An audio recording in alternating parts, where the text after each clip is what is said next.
The Olympics of Serenity have become the one thing the Germans didn't want it to be, the Olympics of Terror. That was Jim McKay. My name is Kevin, and this is History Goon.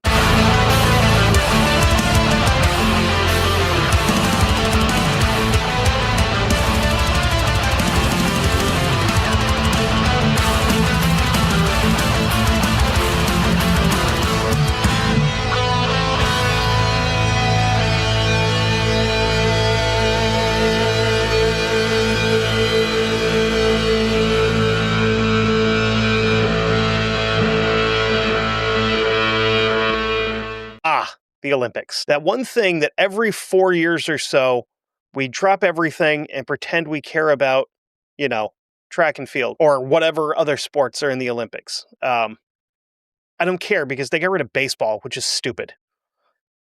Anyway, the other thing that occasionally happens at the Olympics is things explode, like in Atlanta, the year that Kurt Angle won a gold medal with a broken frickin' neck.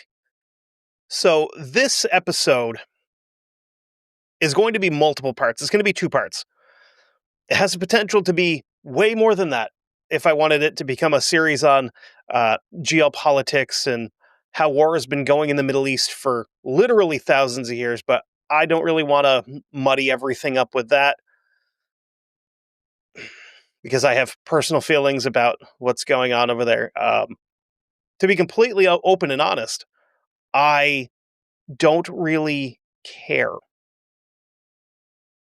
As an American, I am tired of watching us give my tax money to these guys to shoot rockets at these guys who we also give our tax money to. I hate it. I'm over it. Same with Russia and Ukraine. I don't care. I don't care about any of that. I know it's probably not the best thing to say because I know people are dying and stuff, but I'm kind of the mind where it's not our problem. We have enough things here to worry about and to try to fix, instead of sending billions of dollars to different countries so that they can try to kill each other. Yeah, that's kind of where I fall with that. Oh, that's going to piss people off. Whatever. I want to focus on this one particular event in the aftermath of kind of the effect that it had on the world. So there's really not a ton of backstory. We're going to kind of just jump into it because the Middle East has never been a peaceful place. The Middle East will probably never be a peaceful place, especially these 2 particular countries that we're about to talk about. 1972, Germany was a very different place. The country is divided into East and West and less than 30 years removed from World War II. And when I say East and West, I mean you have East Germany, which is run by the Soviets, and West Germany, which is run by allegedly the English and the U.S., but I don't really know how much input the English had there. I know the U.S. was there because there's a power vacuum. Where you find a power vacuum, you'll find the United States government. Anyway, this was the first time the Olympics had been held in Germany since 1936, which was basically just a reason for Hitler to wave his dick at the world and get really upset when Jesse Owens was super fast and beat all the white men. Another important and very symbolic event happened at these Olympics. This is the first time since the formation of Israel as a country that any of their athletes or representatives have been to Germany since the end of World War II.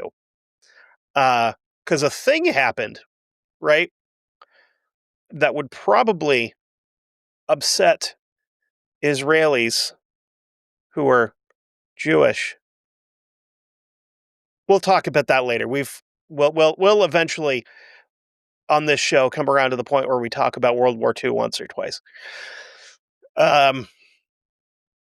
German authorities and the Olympic Committee were both understandably nervous about this, considering the wounds of the Holocaust are still fresh in the minds of the entire world. Germans are still the bad guys, you know? And if you had an action movie in the 70s or 80s, very good chance that one of your bad guys in it is German or Russian. Because we we hadn't invaded the Middle East yet to make them bad guys. And just making the Chinese bad guys all the time, that's hack, you know, or North Koreans or Cubans, even though Red Dawn, the original Red Dawn, is one of my absolute favorite movies of all time. Love that. Someday. Not an episode, but like someday it'll actually happen. And there'll be folks out there just loot dropping North Korean troops out of the sky, or Russians, and getting some of those super cool AK-12s or whatever they're running at that point. But someday. Someday. They wanted to prove that West Germany had become more progressive, and they welcomed the Jewish athletes with open arms.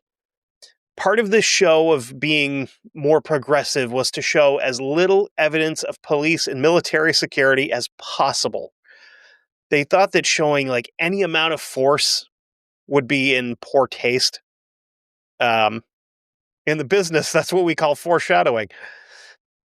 Even though the Germans thought that this was a good idea, the Israeli delegates that had arrived weeks before the event to kind of inspect the facilities and the areas and make sure security was okay, they're not so sure about this. Something's not kosher with them.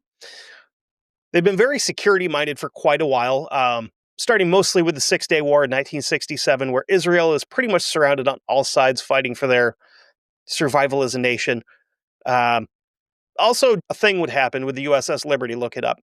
Um, we'll talk about it at some point in time. Hopefully, Mossad doesn't get my IP address. That would be unfortunate. More recently, the Israelis had been receiving threats from a Palestinian group calling themselves Black September. So, spoiler alert, we're talking about Israel and Palestine, which has not been a hot button issue since this happened. Nothing bad has ever happened between Israel and Palestine ever since then. Except for that one, or I don't know, like 150,000 events that have happened between then and now that they continue to just dislike each other. I say if they're going to continue to fight over it, we just give it back to the Romans, but that's just me. Anyway, the group named themselves after the Black September conflict, where the King of Jordan declared military rule over Palestine and had thousands of Palestinian soldiers killed. The Israeli team was supposed to be staying partly on the ground floor at the address of 31 Connolly Strasse, which the Israeli delegates immediately thought was a bad idea. They said the location was vulnerable and insecure. Tactically, like if you're trying to attack something, spoiler alert, a first floor room or building or anything like that, a lot easier than having to go up a set of stairs or try to pull a no Russian situation and come up in an elevator. So first floor, way easier, especially if you're going to do something like what we're about to talk about here, or say they wanted to do it differently and just, hose the building from a distance with rifles. Would have been a lot easier on the ground floor. The Israelis held meetings with members of the local police, security, and Olympic Committee members to voice their concerns. They were told the matter would be looked into, and of course, it wasn't. Why would it be? This is not just a failure on the part of the Germans and the Olympic Committee, but also on part of the Israelis. Got to give them some of the blame here as well. The Israeli Minister of Defense told the delegates to, quote, concern themselves with matters of sport and not with matters of security. Just go do your stuff. Go do your weightlifting. Don't worry about anybody trying to kill you. That's crazy to think about. Could have been like, hey, listen, you have a much higher chance of contracting an STD in the Olympic Village than you do of having a Palestinian terrorist group kill you there. Which, I mean, statistically is true. Because I could only imagine how many people in the Olympic Village are just I mean, you've got athletes, you have these young prime athletes in the prime of their lives from all over the world, and you just stick them together in one spot. People are going to do what people are going to do. Um, Now, there's been a series of recent events leading up to this, such as airplane hijackings, threats made, and attacks being carried out against Israelis. And there's been enough of them for them to take that as a legitimate threat. And not only are these threats being made against like Israeli people and the Israeli government, there's also threats that are being made elsewhere where the information is starting to roll into Mossad offices. Um, we'll talk about Mossad again next episode. And a lot of this information coming in that Mossad is picking up is about potential upcoming attacks somewhere in Europe. Germany's not specifically mentioned, Munich's not specifically mentioned. But with that being said, the Israeli Olympians moved into their quarters in the Olympic Village with no special security arrangements made for them. The Bavarian and German federal police were very nervous to present any openly armed security for fear of making people think that this is going to be like the Olympics were in 1936. As a matter of fact, the 2,000 Olympic security officials were given light blue uniforms and very little training. So they're very visible and very poorly trained on how to do anything. Basically, the training they're being given here is what you would give to like a crossing guard or somebody running security at a concert. Just like, hey, here's a shirt that says staff on it. If anybody gets into a fight, throw them out. We don't know what else to tell you.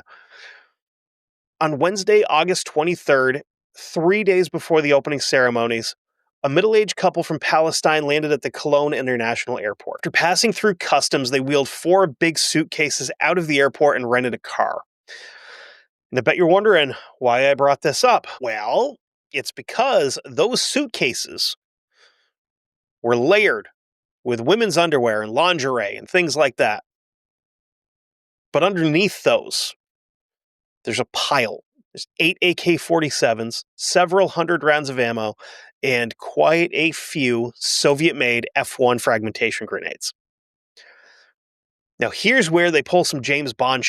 They drove 280 miles to Munich, stowed the bags in lockers at the Munich Central Railway Station. They dropped the keys for the lockers off with the concierge of a small hotel and told them in the next few days someone would be in to collect the keys. Just a few hours later, a member of Black September would stop by and pick the keys up.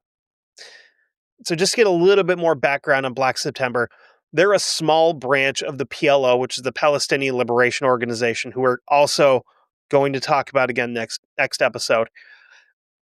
And an operating arm of Fatah, which is formerly the Palestinian National Liberation Movement. And like I said, I believe it was the Leopold episode where I said if you put National Peoples or People's Liberation or any combination of those words together in a thing, it's probably going to be a terrorist group. Which the PNLM is a Palestinian nationalist political party and the largest faction of the Confederated Multi-Part Palestinian Liberation Organization and the second largest party in the Palestinian Legislative Council. One of the founding members of the PLO was Yasser Arafat, who, historically, giant dickhead. I feel like it's kind of important to explain a bit more about this group. The country of Jordan was created out of what was regarded for centuries as Palestinian land, and the Palestinians have a track record of getting themselves kicked out of places for being violent, like they did in Jordan, which is why they got kicked out of here. So the British Empire created Jordan as a reward to the Saudi ruling dynasty. Black September was one of the names of the military operation by the Jordanians to clear out Palestinian influence and armed elements between September of 1970 and July of 1971. the PLO leadership was pushed completely out of Jordan. Now that we've digressed, I don't know what the word for that is. Let's get back on track. Because we're in Germany and they know a thing or two about getting things on track. Today, September 5th, 1972, we're now 9 days into the Olympic Games. A private bus full of Israeli athletes was driving back to the Olympic Village from downtown Munich, having seen a performance of I Swear to God, Fiddler on the Roof, which is like, you couldn't have picked a more stereotypically Jewish play to go watch. Everyone's pretty relaxed as the bus enters gate 25A. And again, there's no real security at the gate because there's no real security anywhere. The only people here are like basically two rent-a-cops, and they're pretty lax in checking passes and doing their jobs. As all this is going on, 8 Black September operatives are traveling in pairs to a meeting point at Munich Central Station. They met at the cafe and the train station, and only when all of them had arrived were the full actual plans laid out for what they're about to do.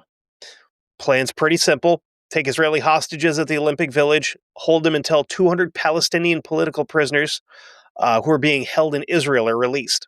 So this is going to be a pretty standard hostage situation. We're going to snatch these guys up, hold on to them until our guys get released. And if they don't release our guys, we're kind of going to do what we would do in a hostage situation. Very similar to the Operation Nimrod episode. Except instead of having the SAS show up, we have guys with those like glowy wands to like direct traffic, basically, is the equivalent of the rescue team for these guys. Hostages and prisoners would then be flown to a Palestinian-friendly Arab state where the hostages would be released. It was agreed upon that no harm would be done to the hostages. Right? This is where I want to jump in and make a personal observation. I don't think that even if this plan had gone smoothly, that the hostages would have actually been released unharmed. It's just kind of what they do. It's what terrorist organizations do. We're going to make demands. We're going to wait and see if our demands are met. If they aren't, we're going to kill these guys. If they are, we may still kill these guys because they're not ours. You know what I mean?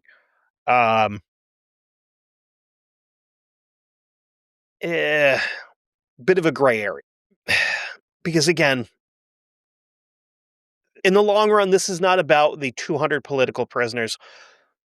This is about Palestine wanting to retake the land that was theirs. The whole, you hear people yelling, the whole like river to the sea thing, which, whatever, I get you have the right to protest and that's fine. But realistically, most of the people that are out there protesting things have no idea what they're even there for. They're just there because it's the new thing. So the Black September members were all handpicked and trained specifically for this operations. I've got the names of these guys. I usually wouldn't give the names of people like this out. I tried not to with the Operation Nimrod episode, but there's not that many guys. I may as well just do it.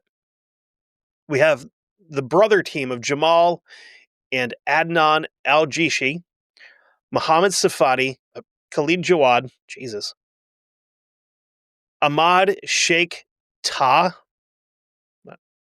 awful name, and Afif Ahmed Hamid. These men have been trained in Libya at the World Revolutionary Center, which is a training camp owned and funded by Muammar Gaddafi, shocker, who he may end up coming up again sometime in this season in a place that you would not expect it. Let's put it that way. Definitely not somewhere where you would expect to see a mural of Muammar Gaddafi. Just saying. When I first found out about it, I was like, oh, wait, what? why is his face there? That's crazy. After training was completed, the men were sent to Germany weeks, even months before the games began, so that they could assimilate into local populations and familiarize themselves with the area. The group was led by a Palestinian named Muhammad Masala, which I believe is a chicken dish, who spoke fluent German and chose to go by the name of Isa for the mission. Isa is Arabic for Jesus, which, whatever, dude.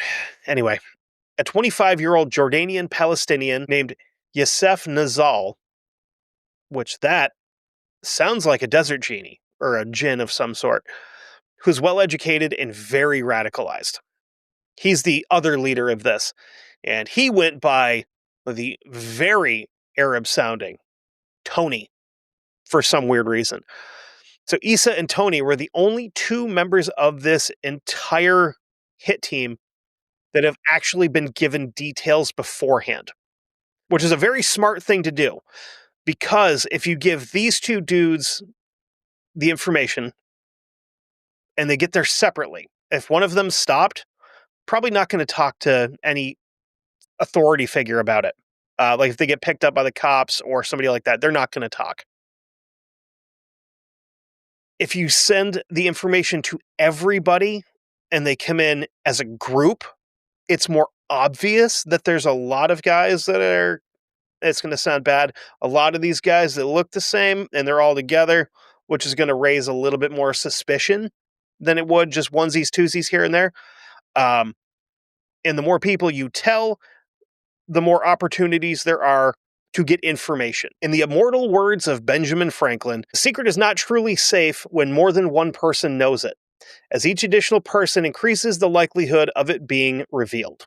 Black September's secret weapon was the sleeper cells that they had in Germany. The cells were made up of mainly students who conducted detailed recon of the Olympic Village, and they gave the operatives most of the intel that they would actually need to do anything. The soon-to-be hostage takers familiarized themselves with each other and with the Olympic Village in general and the surrounding area. They decided that H hour would be set for midnight, September 4th, 1972. Shortly before midnight on the 4th, the men broke off into two groups of four and collected the weapons bags from the railway station. After collecting the weapons, they dressed in training suits to blend in with the athletes and rode in two separate cabs to the Olympic Village. At around 4 a.m., the men scaled the fence near Gate 25A, which is where the Israeli bus had come back through. And the quote-unquote guards thought that they had just been athletes returning after a night on the town.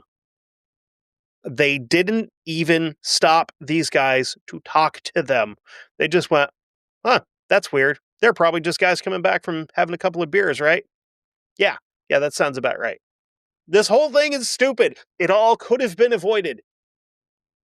Could have been avoided if Germany wasn't trying to look good. They could have just done their jobs and provided security, and this whole thing would have stopped.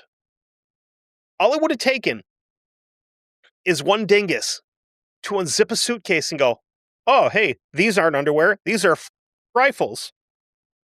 Maybe we don't let these particular guys in, right? I don't know.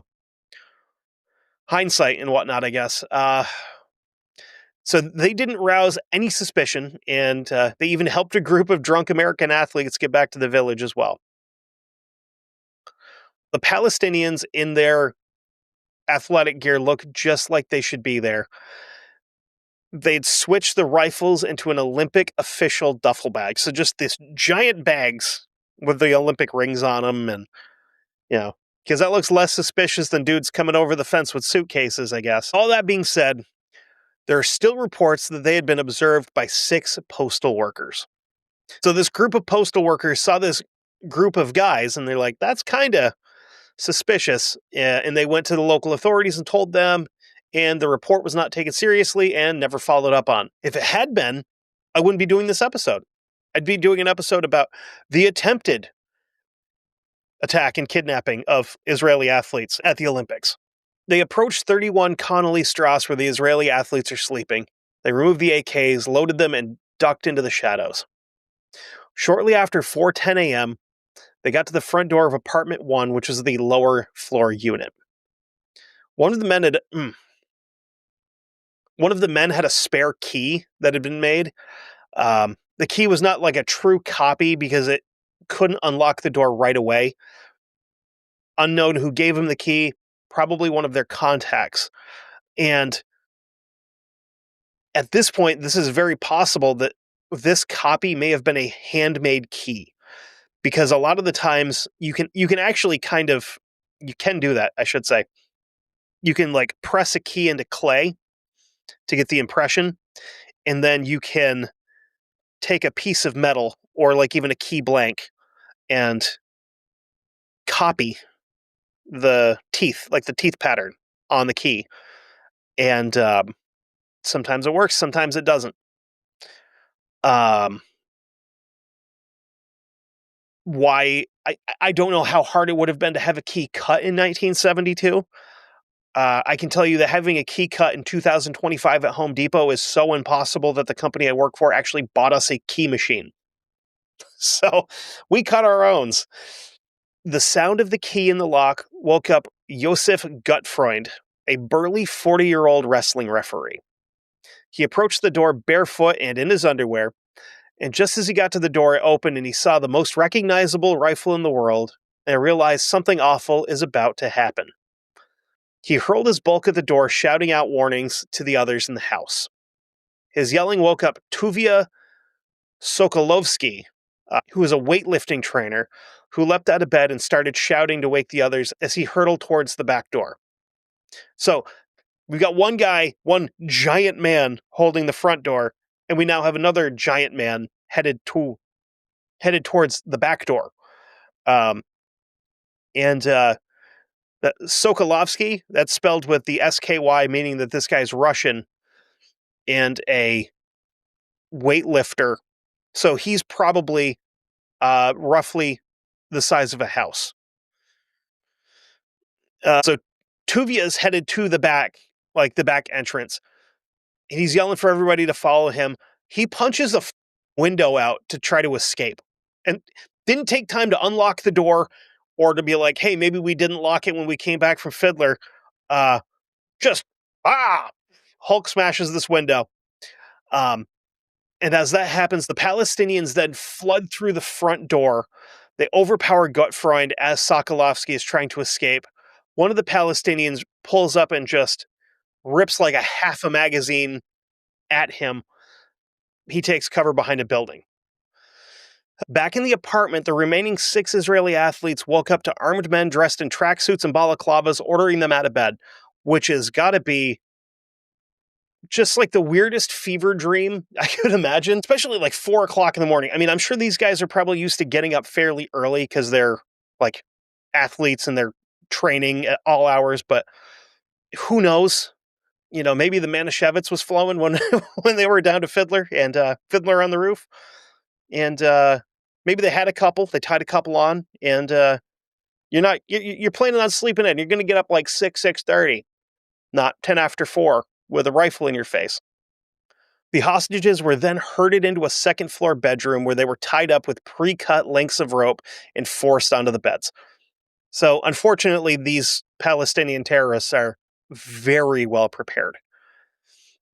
The 6 hostages were Josef Gutfreund, the guy from the front door, the track and field coach, Mitzer Shapira, who was 40, marksmanship coach Kehat Shore, which, man, that's unfortunate. You have a marksmanship coach there and no guns. This could have turned things around a little bit. 53. Andrea Spitzer, the 27-year-old fencing coach. I mean, shit, if you had a sword there, you could have turned something around a little bit. Yakov Springer, who is a 50-year-old weightlifting referee, and this might be the most Jewish name that I've ever heard. Moshe Weinberg, who's a 33-year-old wrestling coach. So you really think about it, you have all these like combat event coaches and athletes. and they couldn't do anything. Weinberg, who had just gotten back to the apartment after a night out, kind of still had his wits about him. He dove at Issa and knocked him on his ass, which is good. Before Weinberg could get hold of the weapon, he shot through the cheek, which, ow. The wound is awful, but it's not life-threatening. Because honestly, your cheeks, there's not a lot there. And if it goes through, other than, blowing your teeth out, if it goes straight through, it's going to bleed like crazy, right? But there's not a lot of real important stuff there. Better than getting shot like directly in the mouth, where it would potentially go through and hit your brainstem and just turn the lights off. This will suck. It's going to hurt like hell, but it won't kill you immediately. Issa and 2 others stood watch as Tony and 4 others took Weinberg upstairs at gunpoint to find more Israelis. They forced Weinberg through the door of apartment 3. So the way this apartment works, I think, is you have the ground floor, and then I think the access points to the upper apartments are all indoors. I don't think there's any outdoor any outdoor access points. I think that's all done from inside. So you got to kind of think about being woken up with a door being kicked in and seeing your friends bleeding profusely from the face, and then a handful of just dudes in balaclavas coming through. That's got to be sobering. Very, very quick wake-up call. Apartment 3 is where the gunman found the following athletes. David Berger, a 28-year-old American-born weightlifter. Elizer Halfin, a 24-year-old Soviet-born wrestler. Mark Salvin, an 18-year-old Greco-Roman wrestler. He's not Greek and Roman. Greco-Roman's the style of wrestling. It'd be cooler if he was a professional wrestler, just like DDT is one of these guys. Yosef Romano, a 32-year-old Libyan-born powerlifter. Zayev Friedman, who's a 28-year-old Polish-born weightlifter. And Gad Saberi, who's a 28-year-old freestyle wrestler. The men were marched, confused, and still half asleep at gunpoint downstairs to the first apartment to join the rest of the team. While the gunmen were forcing them downstairs, Gad Saberi made a break for it, running in a zigzag through the parking garage, and he actually managed to escape. While the Palestinians had been distracted by Zabari's escape, Moji Weinberg took the opportunity to try and wrestle a gun away again. There's a burst of automatic fire, and Weinberg hit the floor dead immediately. So that sucks. But at the same time, you got to do something. Because you don't know what the hell these guys want. They have not made their intentions clear yet. They just kind of rolled into your house with guns, and you got to do something, It's probably better to go out fighting than it would be to potentially be tortured. Because again, at this point, you have no idea what the hell these guys want. The sounds of gunfire woke the rest of the complex, and the remaining 5 Israelis were shoved into the apartment, and the door was closed behind them. At this point in time, from first contact with the Israeli team to herding the still living members into the apartment, less than 10 minutes have passed. Considering you're clearing 2 small apartments and you have 8 dudes with AKs, and you have a pretty good idea of the layout of the buildings because you have people that have been gathering information about all this stuff, 10 minutes is pretty sloppy. Listen, I'm not a terrorist or like a high-speed combat dude or anything, but 10 minutes seems like a long time. Seems pretty sloppy to me. A few moments after the door slammed shut, an Olympic steward armed with only a walkie-talkie approached the area after getting reports of gunfire. He turned the corner and was confronted by the dead body of Weinberg splayed on the sidewalk, and he spoke rapidly into his radio and rushed away from what was probably the most horrifying thing he had ever seen.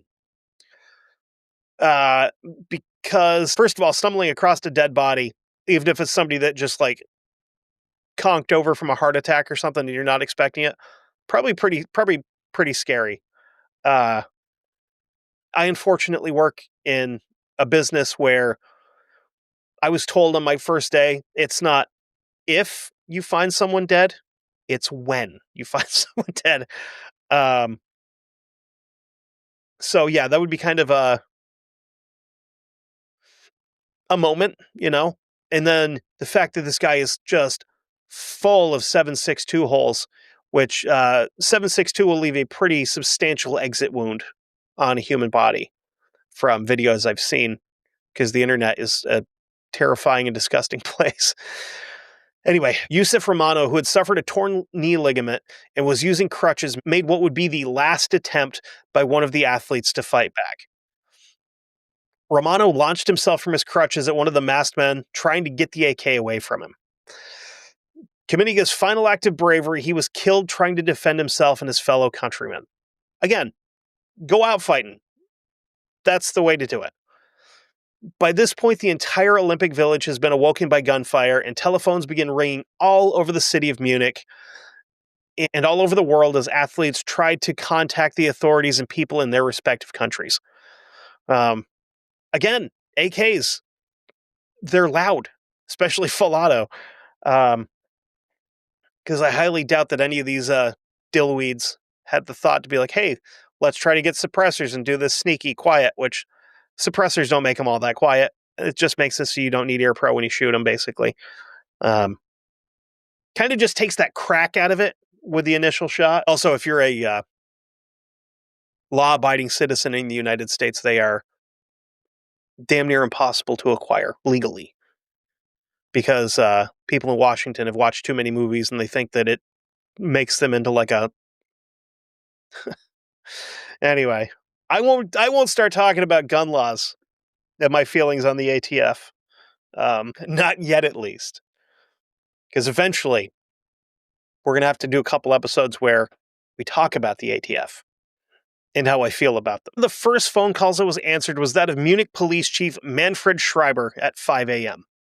He then contacted Bruno Merck, the Bavarian Interior Minister, who then called the German Interior Minister, Hans Dietrich Genscher.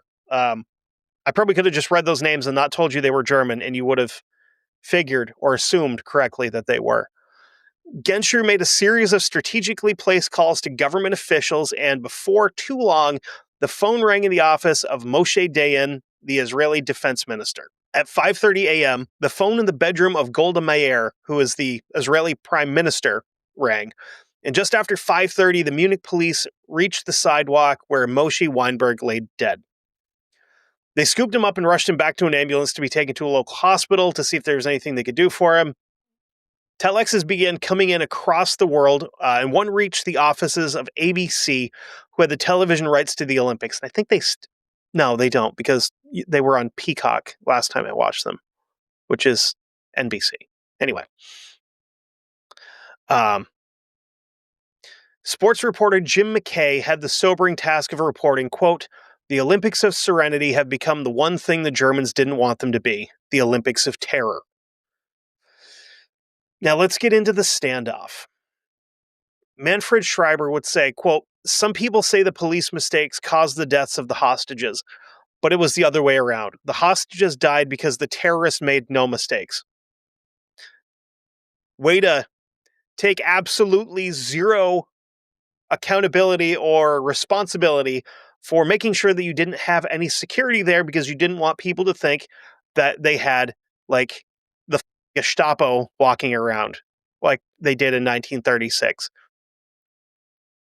The amount of butt covering that the Germans have done since World War II to make people not think that they're the bad guys is incredible.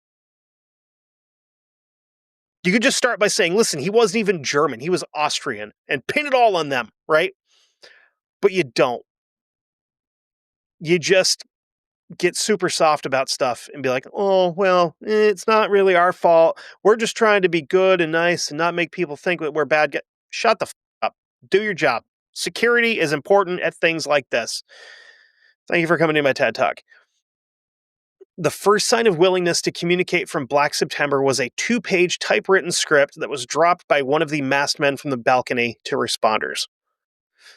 The script had the name of 236 prisoners they wanted released, 234 of which were being held in Israeli prisons. Among the names listed were Kozo Akamoto, who was a Japanese terrorist that had attacked passengers at Lod Airport. Two others specifically named were Ulrich Meinhof and Andres Bader, the founding members of the Red Army faction, who are being held in West German prisons.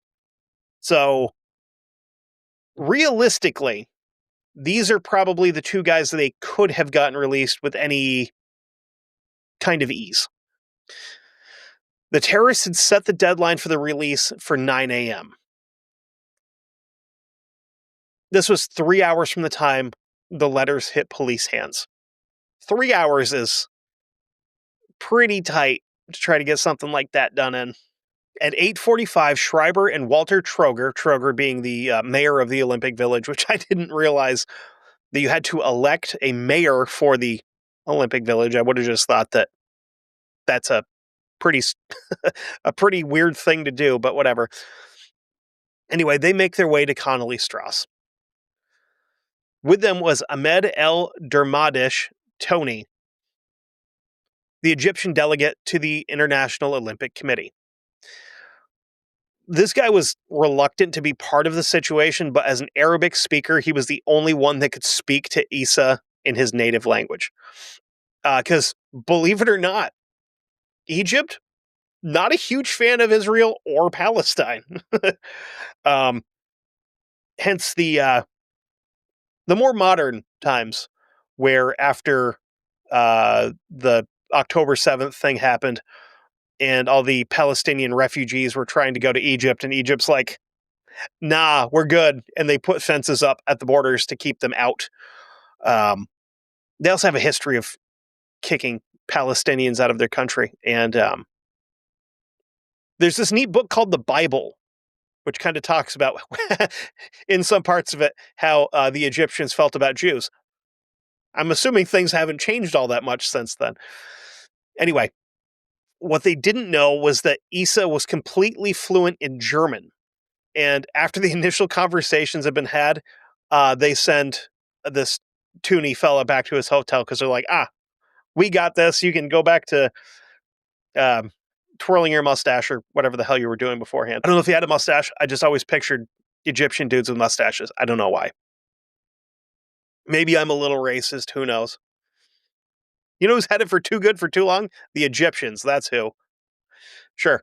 During the opening conversation in Arabic, Tooney made the request that the impossible deadline be moved. Isa now understood that the deadline was unreachable, and he decided that it could be extended to noon, which would give them like an extra 3 or 6 hours, something like that. Schreiber, for a very, very quick second, had the thought of trying to rush Isa and take him captive to use him as a negotiation piece, which I think we know how that would have ended with a dead German. He realized quickly that these men would never have negotiated for his release. They were loyal to the idea, not to each other. He then offered Isa and his men an unlimited sum of cash, and Isa responded by spitting on the ground, showing that he was insulted by the offer of money. Because again, they're not here for money. They're here for their people and to kill Israelis. I am here to chew halal bubblegum and kill Israelis, and I am all out of halal bubblegum.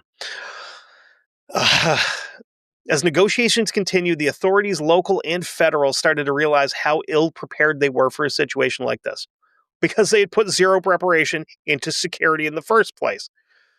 They didn't have any idea where to start. So reports say they didn't even have blueprints for the building the terrorists were holed up in. We don't know what the inside of the building looks like. That's pretty badly prepared. Even these guys had those. The most mind-blowing thing for me is the fact that they showed no interest at all in any outside help, especially from Israel. The Israelis had skilled, professional, and more importantly, experienced people that could help with negotiations, and if need be, they could offer a military rescue. ADD break.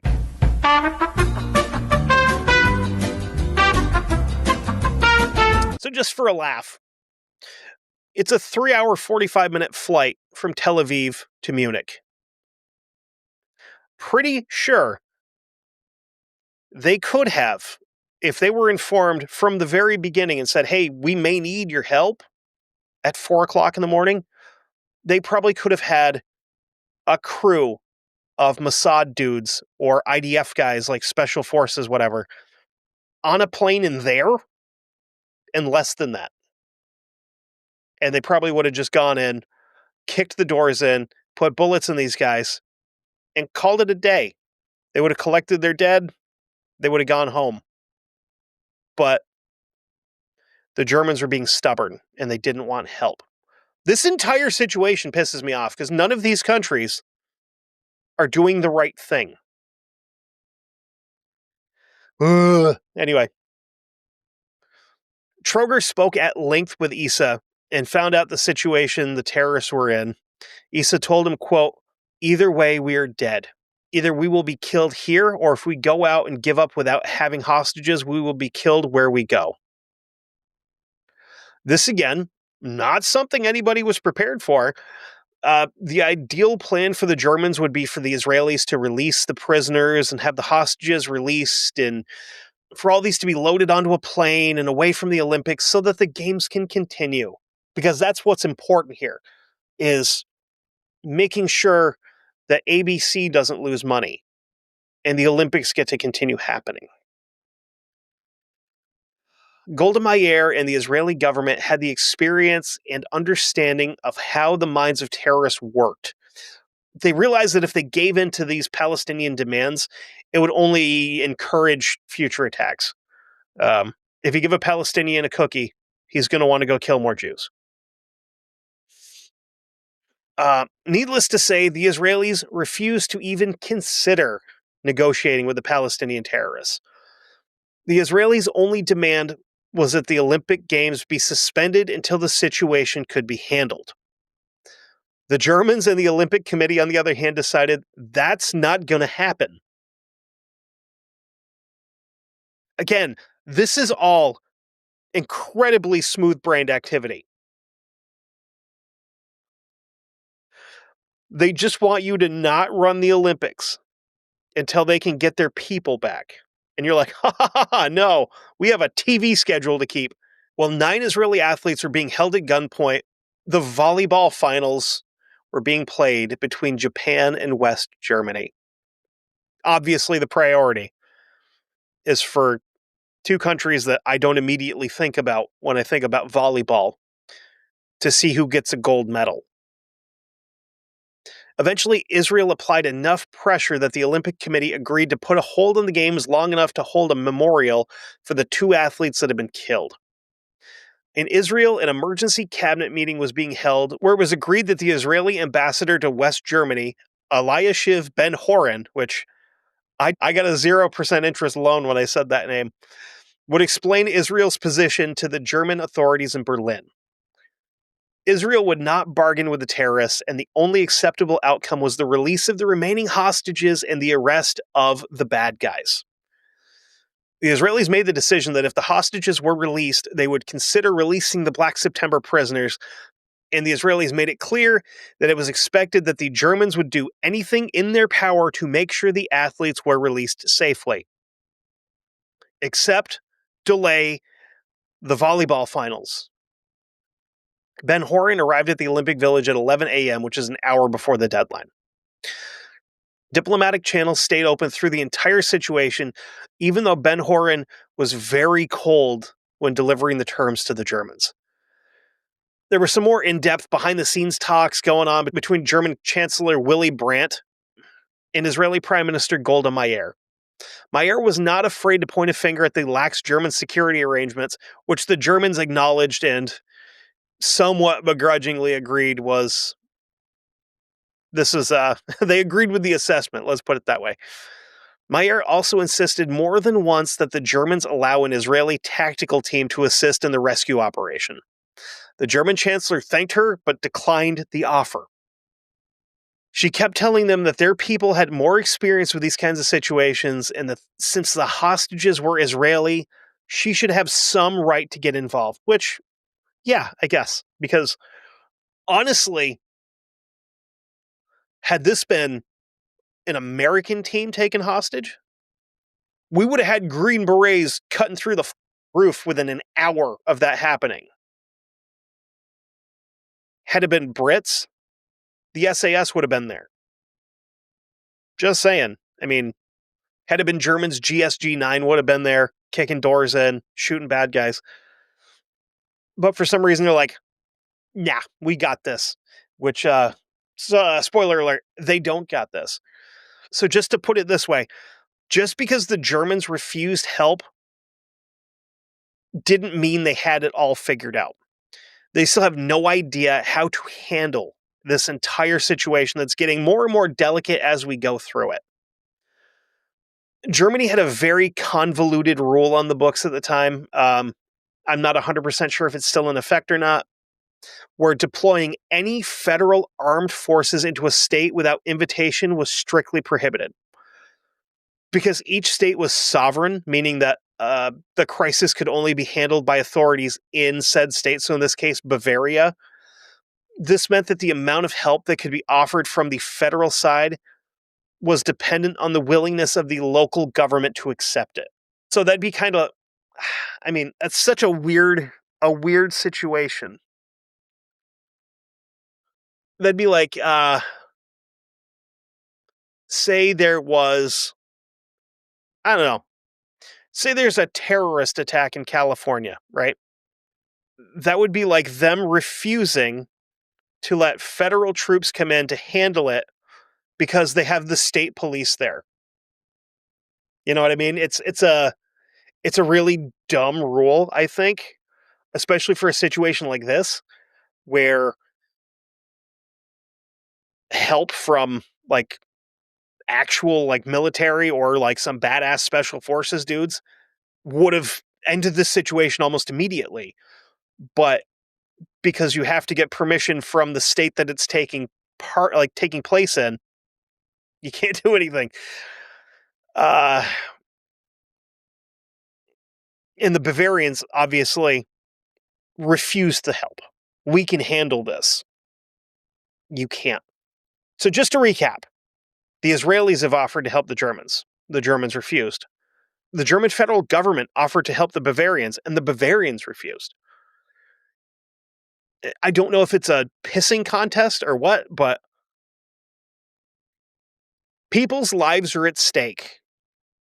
And bureaucracy is doing what bureaucracy does, and that's to get in its own way half the time. At 31 Connolly Strauss, officials jockeyed for position of control, and the situation grew more and more tense as the hostage takers are starting to get a little antsy because they've been awake for like almost 24 hours at this point. Issa was growing more irritated and eventually agreed to extend the deadline to 5 p.m. after being told that bureaucratic issues across multiple time zones were making it difficult to arrange the transfer of information. This is a time before internet, so all this stuff is being done through telex machines or phone calls. So as minutes are falling off the clock, the Germans are simply buying time for the sake of buying time. No prisoners had been scheduled for transfer or exchange, and they still had no plan how to do this. At 4:35, with less than 30 minutes left of the deadline, a noticeably more agitated Issa changes the demands. This is a relief to Schreiber and Troger and Merck because it bought them even more time. They didn't realize what the demands were going to be, though. Issa and his fellow Palestinians demanded that they and the hostages be flown to Egypt, where they would meet with the Palestinian prisoners that the Israelis were supposed to release, and they would make an exchange of hostages for prisoners there.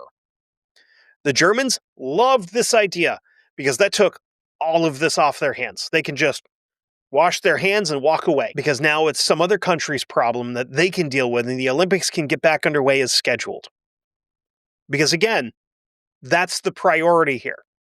Not trying to save people's lives. It's about making sure that, whatever event starts on time. Genscher, however, insisted that he inspect the condition of the hostages before they make any arrangements, okay? For all the shortcomings and honestly, laziness, that was a pretty ballsy thing for a negotiator to do. He and Troger were allowed into the apartment. The two men were shocked to see the state of the 9 men with their hands and feet bound, bloodied and bruised. Then their eyes fall into the corner where Joseph Romano was laying in a congealed pool of blood. The two negotiators left, having determined the remaining hostages have no life-threatening injuries.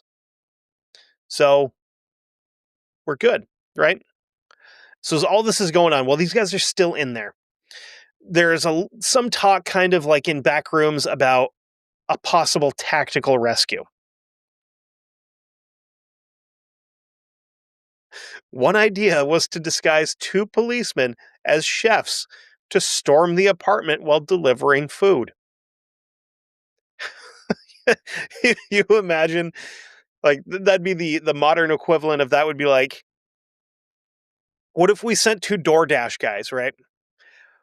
And then they open the door and they're like, why is there 2 of you? And they're like, because he's training, we're the police, Uh, That is the stupidest idea. The dumbest thing, like, you may as well have been like, hey, we're gonna put like a cartoon turkey on a wheelie cart, and we're gonna stuff an entire SWAT team in the bottom of the cart, and then put a tablecloth over it to disguise them, and we'll just wheel it in, Trojan horse style. This idea probably realistically would have resulted in the deaths of everyone in that room, including the police. Another plan, which people watched play out live on international TV, showed 12 local policemen, some of which were not overly skilled with firearms, because again, this is Europe. And more specifically, it's Germany, where Germans did a bad thing in the 30s and 40s. And then we, as a collective of countries, informed them of the mistake that they have made. And we provided corrective action. And then decided that they couldn't have guns in a military anymore. And then, no offense, but Europeans got soft and went, we don't really need guns. You guys can just take them. And then when we get attacked by terrorists or whatever, we'll just send the police out with sticks. It is what it is, right? Which is why, as Americans, we shouldn't give up our guns. My thoughts as a Second Amendment enthusiast, let's put it that way. Anyway, so these guys that lack any kind of skill with firearms are deployed onto the roof of the apartment block and were ordered to burst in through air ducts and windows. So we're going to die hard this thing. Actually, probably a better description of how this would have worked would have been for anybody that's seen Boondock Saints, the scene where they go in to try to kill that was it like Bosnian mob boss or whatever. They're crawling through the ducts and they fall through, and because one of them insisted on bringing rope, they get caught and they're just dangling from the ceiling.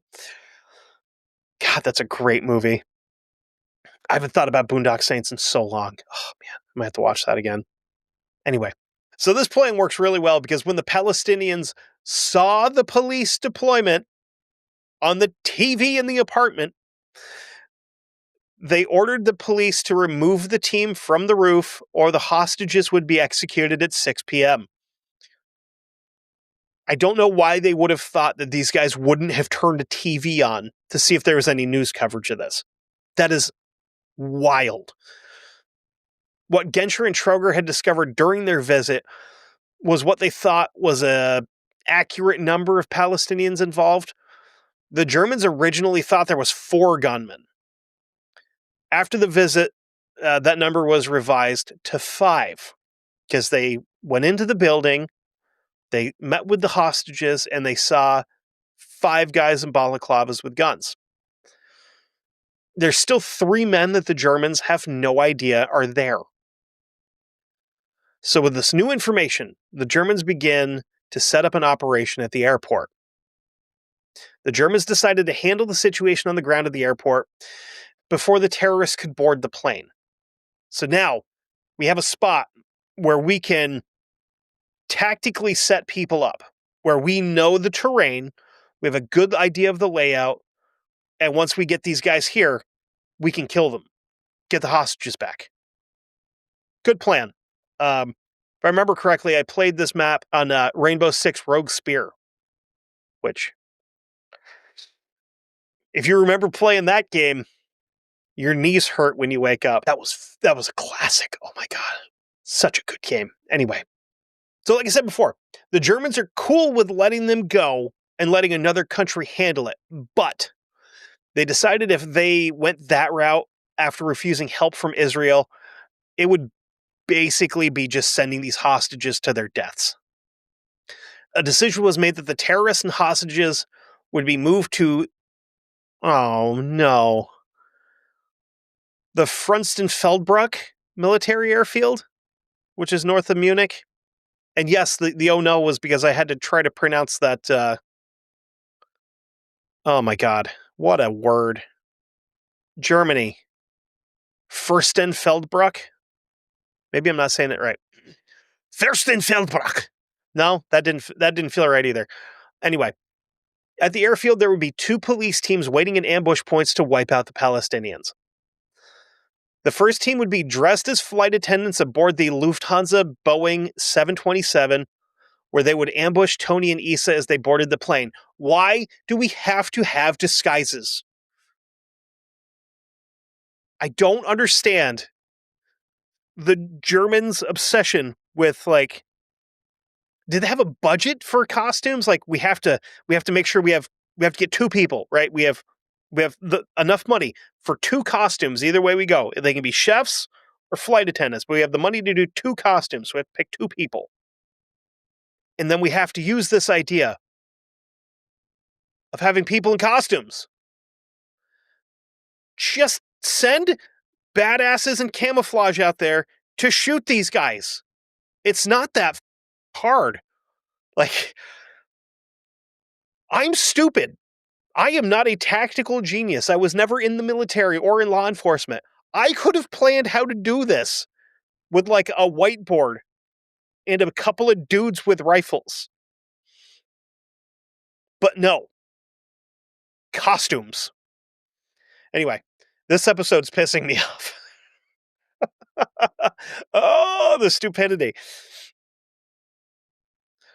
The Germans assumed that Tony and Issa would want to inspect the plane before leaving, so the police dressed as flight attendants would take Tony and Issa out, as the second team, made up of 5 sharpshooters, would take the remaining terrorists out on the tarmac and then free the hostages.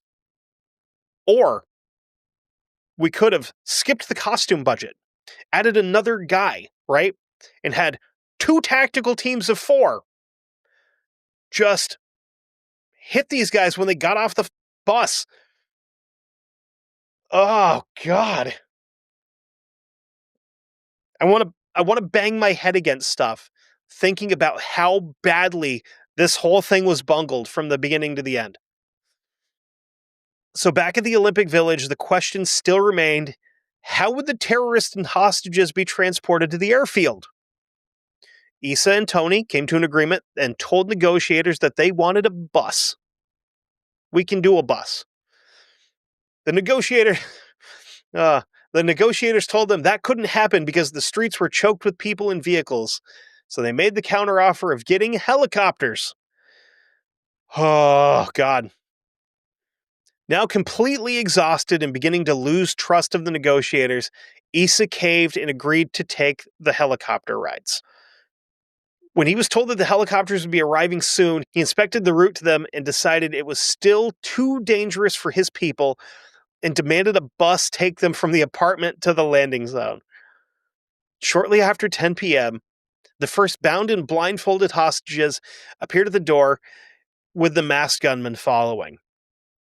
When they arrived at the helicopters, Tony took 4 of the hostages and boarded the first helo with 3 other Palestinians. Issa took the remaining 5 hostages and the remaining Palestinians on his. The press kept their distance, but the men moving around the helicopters were illuminated by thousands of camera flashes. Which, if they had been muzzle flashes, this whole thing would have been settled. But I mean, I guess it wouldn't be the proper thing to do to uh, shoot these guys in front of people. I guess. I mean, after the helos of the terrorists and hostages took off, another helo landed to pick up senior federal and Brazilian. So they're half Brazilian, half Bavarian. Which, I mean, there's some people out there like that, but um, landed to pick up senior federal and Bavarian officials along with the members of the Israeli intelligence department. This helicopter flew directly to the airfield, while the first two flew in a wider route to make sure the third helicopter could land first and everyone could kind of get into position. Just as planned, when Tony and Issa's helicopters touched down, the two rushed to the 727. Since nothing has gone according to plan thus far, let's not change that. The security team that was supposed to be on the plane waiting to ambush Issa and Tony had taken off just minutes before the helicopter landed, thinking the operation had been so quickly and sloppily put together that the terrorist would see what was going on and just flat out kill them. Oh my God. How this whole thing was so poorly put together that the police operators involved were allowed to just leave is shocking. The guys involved with this had so little faith that this would work that they just went home.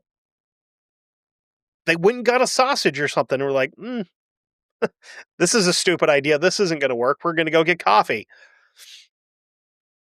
Issa and Tony entered the cold, quiet, and incredibly empty plane, and suspecting a trap, immediately retreated from the aircraft. Now, the two sharpshooters, and I use that term very loosely, didn't know of any of the changes to the mission in the plane.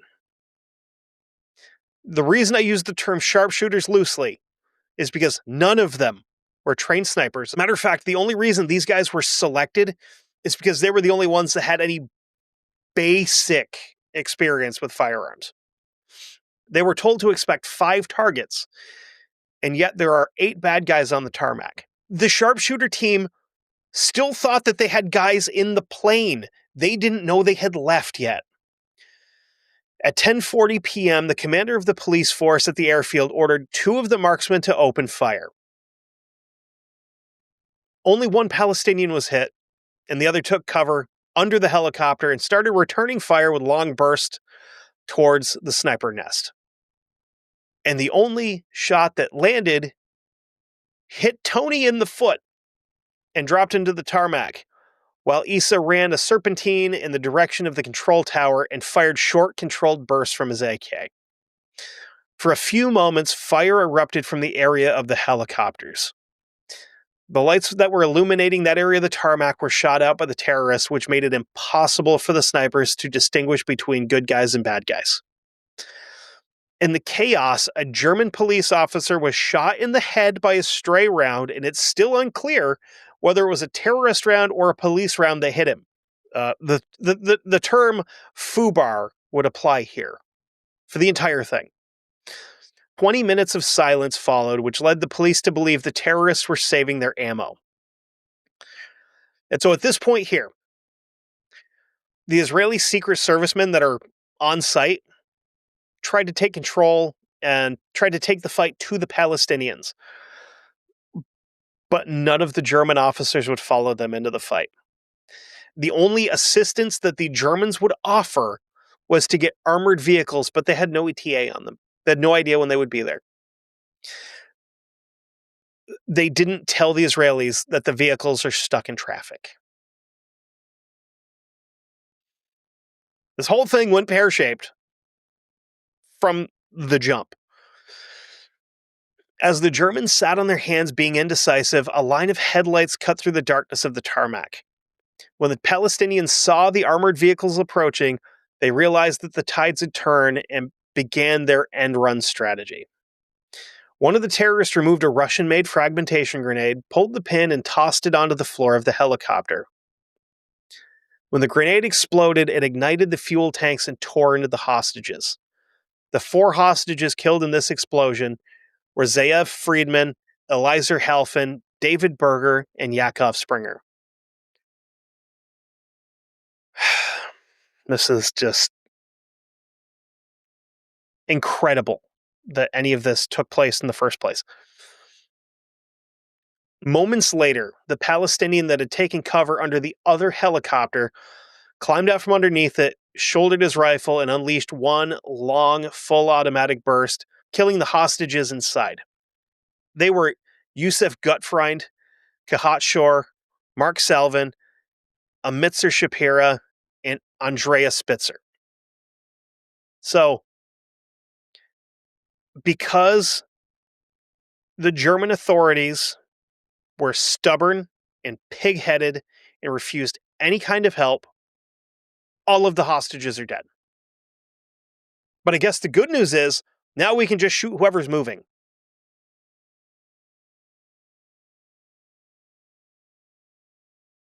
And the other thing to remember here is, all of these hostages are still hogtied in the helicopters.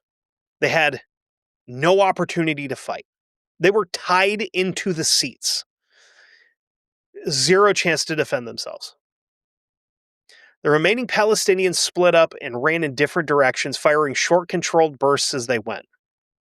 As they ran, Issa was taken out with a single gunshot. Surprisingly, somebody had good aim here and killed this guy with one shot. Adnan and Jamal Al-Jishi and Mohammed Safadi escaped into an open field along the runway. The German police gave chase in an armored vehicle and on foot with dogs. The chase lasted over an hour before the men were finally run to ground. 3 of the remaining men were laying on the tarmac and faking being dead, and they were quickly arrested. Tony escaped the initial gunfight, but he was tracked down by police dogs around 40 minutes later. The police cornered him in a parking lot on the airbase. They fired tear gas canisters at him. Most likely CS gas is what they used. And the effects of CS gas are watering eyes, uncontrollable running nose, vomiting, and in some cases, the feel of a severe sunburn and direct skin contact. Ask your doctor if CS gas is right for you. Which, I mean, the Germans don't exactly have a great record with gas. For these guys, it was probably lucky that it wasn't a little bit stronger than CS gas, because I bet they still had some of that floating around somewhere. And we'll talk about the guy that was responsible for all that bullshit in a later episode. After the gas canisters had taken effect, a short gunfight took place where Tony was killed. At 1:30 a.m. on September 6, 1972, the ordeal came to an end. Almost the entire Israeli team has been killed in cold blood. All of the Palestinian terrorists have either been killed or captured, including the leaders of the group, Issa and Tony, who were both among the dead. Now, this is where this part of the story ends. The story isn't over yet, but this chapter is. When I come back next time, we're going to come to a conclusion with this whole thing. Because now, after the Germans did nothing, the Israelis are about to do a whole lot. We'll come back next time and talk about Operation Wrath of God, which is a pretty appropriate name for what they're about to do. Oh boy. Now, sorry if that episode bothered anybody because of, all the current events and all the nonsense that's constantly going on in the Middle East. I find it to be a very interesting topic, because had the report from the mail carriers been even taken seriously, even looked into a little bit, none of this would have happened. Had the Germans not gotten super soft about showing any kind of police presence or military force for an event like this never would have happened. But because they're trying to make amends for past wrongs, it costs lives. Such a stupid situation.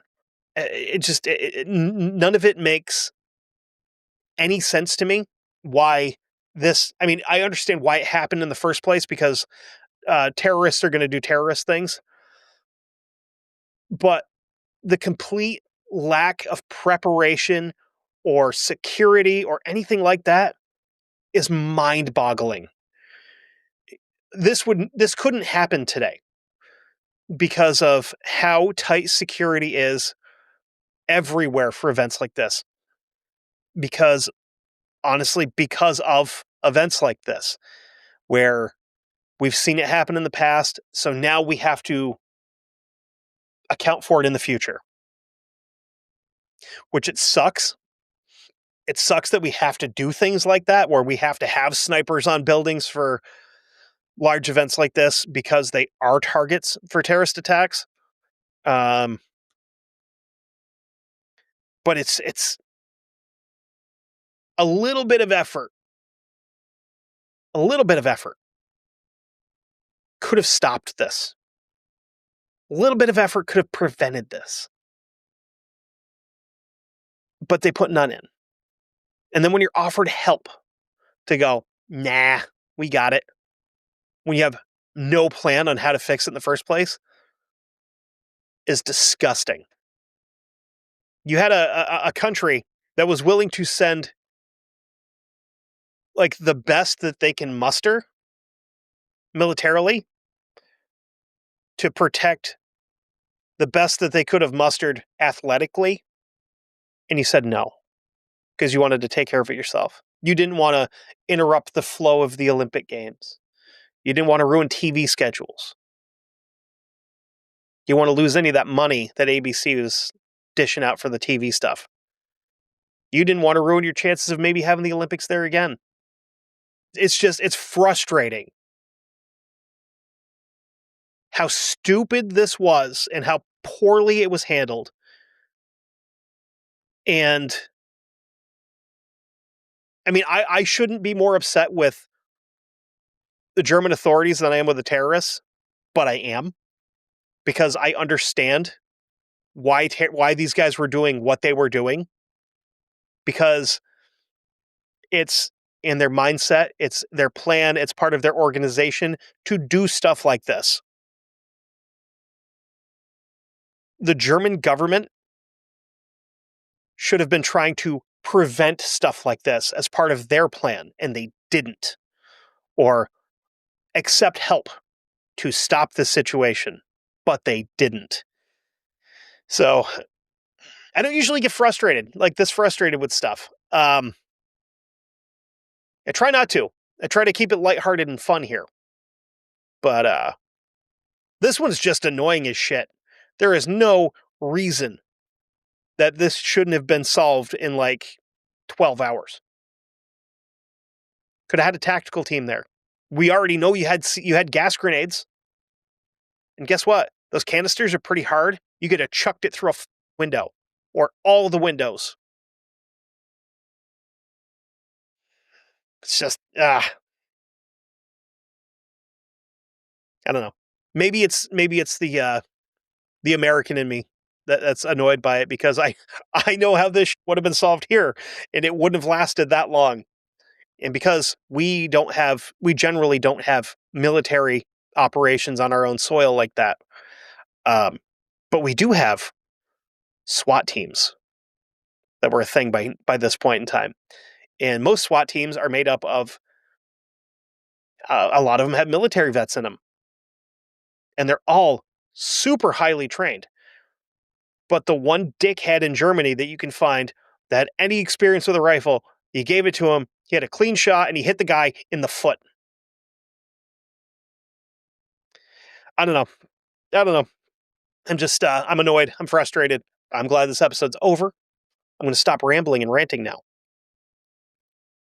With that being said, if you would like to support the show, you can go over to Patreon, patreon.com/1159media. Gets you early access to my show. It gets you early access to Guestnicity with Luther. It gets you early access to Almost Fiction with Chase. It gets you early access and backdoor access to 911 calls with the operator, and Never Daily, which is usually Sam and Chase.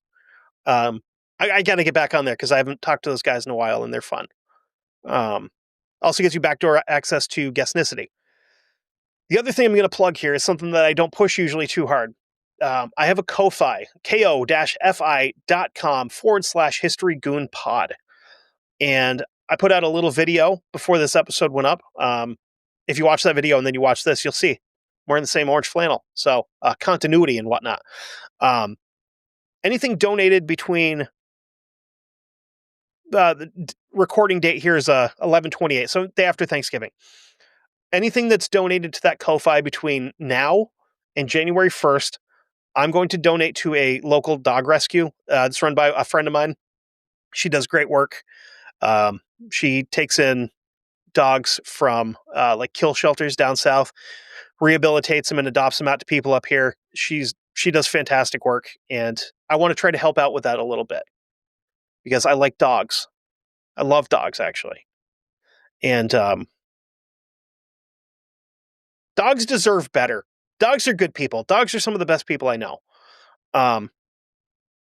So if you want to donate to that, you want to throw $5 at it, a couple bucks at it, that's awesome. I would greatly appreciate it. And I appreciate any support you guys have, whether it be with rating and reviewing the show, leaving Spotify reviews, which I got to go through and read the reviews from last season.